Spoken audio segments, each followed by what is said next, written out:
So one of my major goals in life is to retire with $1 million TFSA. In this video, I'm gonna share with you exactly how I plan to do it, and more importantly, how you can do it too. So when it comes to building $1 million TFSA, there are ultimately two variables that each and every investor does have control over. What those two variables are number one, our contributions, how much money we are putting into the account, our savings amount, our investing amount, and number two, returns. Obviously, there is a degree of uncertainty when it comes to returns. The market will dictate that, but what we can control as an investor is how we decide to construct that portfolio. Are we more conservative? Are we more aggressive? What are those rate of returns that we're gonna be targeting? Now, I wanna work backwards here. If we want to ultimately hit a goal of a $1 million portfolio. $1 million.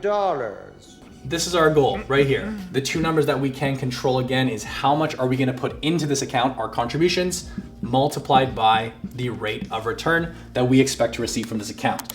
Now, as a brief overview, these are of course our contribution limits. The tax-free savings account does have limits. We cannot put as much money as we want in our TFSA, but if we are gonna be striving for $1 million TFSA, we have to do whatever we can to maximize these accounts. Now, I turned 18 in 2013. Meaning all of this space is what I've been accruing. I've already done the math. I have $61,500 worth of space that I can put into my TFSA. Now, if it grows far beyond that, it can grow to whatever we want. All of that can be withdrawn tax-free, but this is my contribution room as of today. Now, of course, one thing to understand is that with the TFSA, every year we get an additional $6,000 worth of space as of right now. You'll note that from time to time, we see here, this was indexed for inflation. They bumped it up $500. We have kind of an outlier here in 2015. And then here we sit today at $6,000. One of the objectives for me when it comes to retiring is I don't want to retire at 65. One of my goals if I were to retire would be to retire at age 60. Now for a 27-year-old like myself, that gives me 33 years. This means I will be putting in $198,000 in contributions going forward. And this is somewhat of a lowball number because again, in reality, this number would be bumped up. But nevertheless, if I were to take $198,000 plus my $61,500, that's $259,500 in lifetime contributions that I will be making. Still quite a while off. In fact, about $750,000 from our goal of 1 million.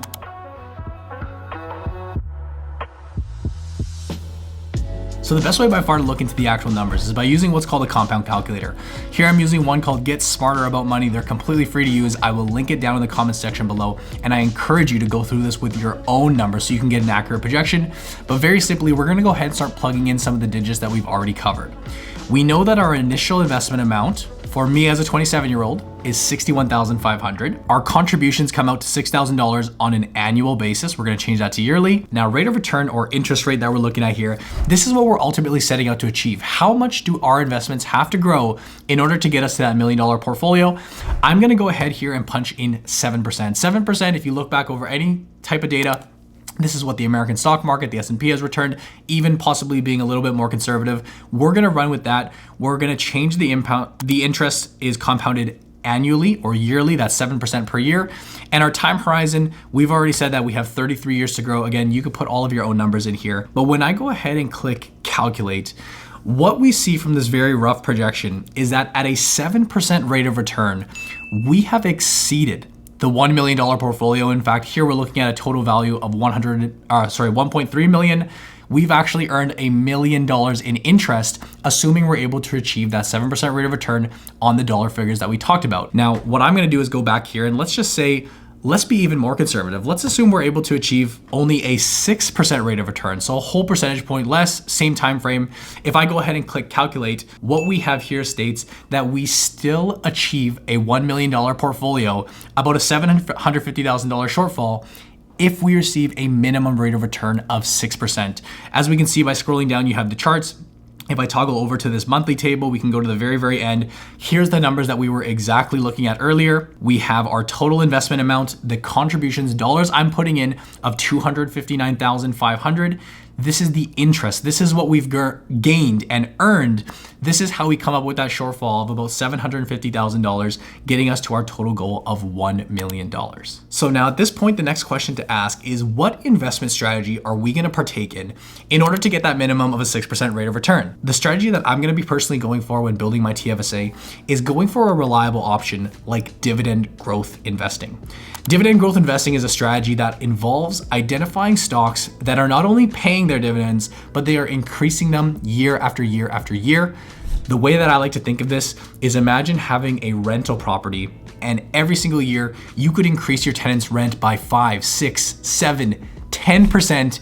Meanwhile, no need to handle those grumpy tenants, no need for maintenance, flood repairs, anything of that sorts. Dividend growth investing does essentially that for you, where you're letting the company do all the hard work. We're reaping the benefits of increasing dividends, and we're taking those and reinvesting them back in our portfolio year after year after year.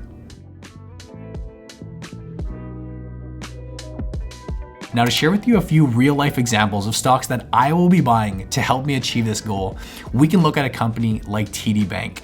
TD Bank has a history of 145 years of paying dividends, extremely reliable to say the least. Since 1995, they've been compounding or growing that dividend at an average of 11% per year. Just about a year ago now, they announced a 13% increase to the dividend. They actually didn't increase it this year because of the whole pandemic. We'd anticipate increases coming up nevertheless. Whether TD Bank is a stock that is able to continue growing the dividend at 11% going into the future, that is still yet to be seen. But even if that number did come down somewhere like 6, 7, 8, 9%, that is something that I would absolutely be happy with. The key thing to mention here is that these are just increases to the dividend. This doesn't even factor in capital appreciation. So the share price going up. In fact, if we actually looked at the total return, so we incorporated both components of share price and dividends, we see that over the past 5 years, a good period nonetheless, they've achieved a compound annual growth rate of 10.5%, far exceeding my 6% rate of return required. Another stock that is a favorite of mine, one that I've been buying and one that will play a critical role in helping build up my TFSA, is none other than CNR. Canadian National Railway, one of the largest railway networks in North America and definitely here in Canada. This company actually boasts an even higher compound annual growth rate of the dividend of 14.34%. Just in January of this year, they approved an additional share buyback program. They increased their dividend by 19%, a 20% increase to the dividend.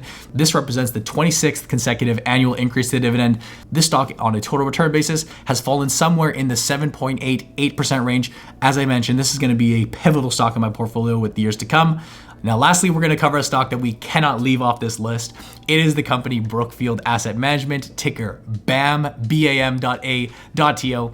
This stock does have a smaller dividend. They are growing it, but in terms of capital appreciation, in terms of total return, this absolutely would fit my portfolio. It's going to be one of my favorite holdings in there. Although the dividend is smaller, this is not one of your key dividend stocks.